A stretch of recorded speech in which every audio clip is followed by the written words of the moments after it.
All right, Joe, here's what I see with your lad. And again, I'll give you an explanation of my ideas here in the email when I send this link along for you. I put a picture of Billy Horschel here on the right-hand side as a model. I like Horschel's swing. Liked it before he won FedEx. Like it even more since he has won it.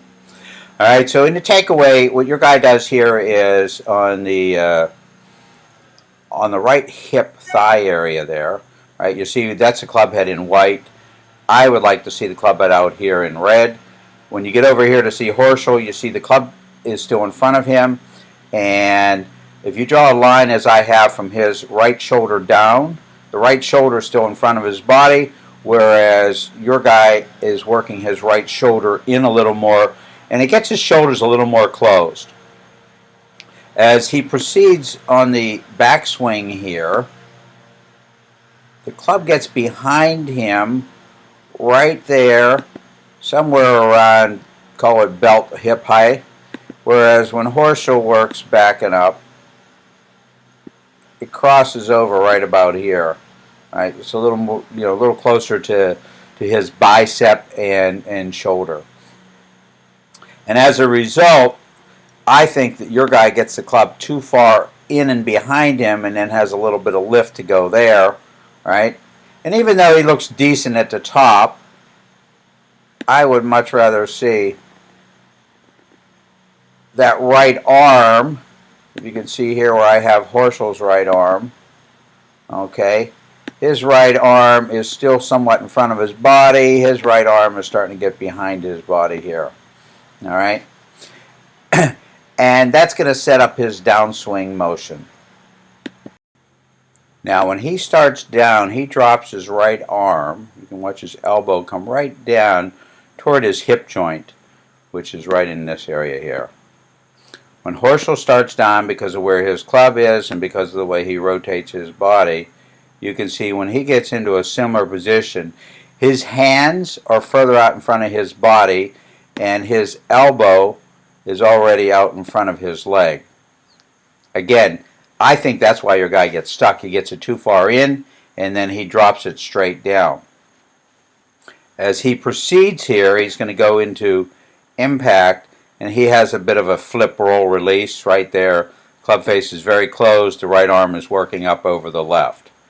Horschel, on the other hand, as he comes down into impact, you can see his hands and arms are releasing better. The right, even to there, has still not gone over the left. You can see the right arm right here is still a little bit under the left arm right there.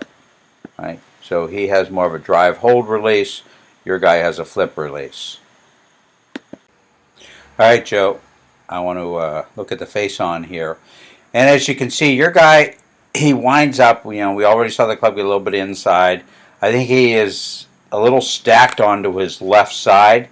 This kid on the right, his name is Lowe, and he is a 2015 Hawaiian State Amateur Champion. He's also a young man who works with a friend of mine. And you can see when he gets to the top of his swing, he's a little more loaded to the right, which is a preference that I have. And then when Sean starts down here, all right, you can see everything is working around. You can see right here how far his hip is behind his knee and his leg, and we're going to take him right there, go about impact. And very solid impact position, no flip, no roll. Right? And what I see here is your guy comes in at the ball a little bit with his pelvis. He doesn't quite get the bend in his hips. They don't quite get back. And through impact, he is a little flippy, which I mentioned there. And then the club starts to roll. And at that point, when you look from down the line, the club face is looking directly left, which means it's very close. So I could see why he would be erratic. I think when his timing is very good, he probably hits some really good shots. But that could happen for 6, 8, 10 holes, 12 holes in a round, and a few times he isn't, he's going to be erratic. I don't see that changing. I think the drills that the other guys gave you are good if you want to do band-aids, But I don't do a lot of band-aid teaching. A lot of the people that I work with are long-term clients. They want to make changes that'll service them for years. I definitely think that being this age and with that much talent and being able to play the kind of golf he plays, even though erratic at times, it's certainly worth addressing those issues. There's the issue of the club face coming in on the back. I think he gets a little too far left. I think that causes him to drop his arms down instead of working them out in front of him on his downswing. So there's one thing leads to another. If it were me, I would probably start with a backswing motion where his arms stay more out in front of him. And if you're interested, I can send you a drill that I use without a golf club that he can do daily to help him with that. Once I got his arms more out in front, I would try to get him a little more uploaded onto his right side, so he's going to get the feeling that his entire rib cage, especially the right side, is coiling up and back, and it gets what I call expanded, so it gets wider, and that's just energy. It's very similar to the way that martial arts experts load energy into their body. I've been doing a lot of studying with martial arts the past few years and understanding how they load energy, and in the process learning how to get my students and myself for that matter to load more energy into their golf swings. All right, so somewhat long-winded, I agree, but I wanted to give you my full version of it, and I will get this out to you.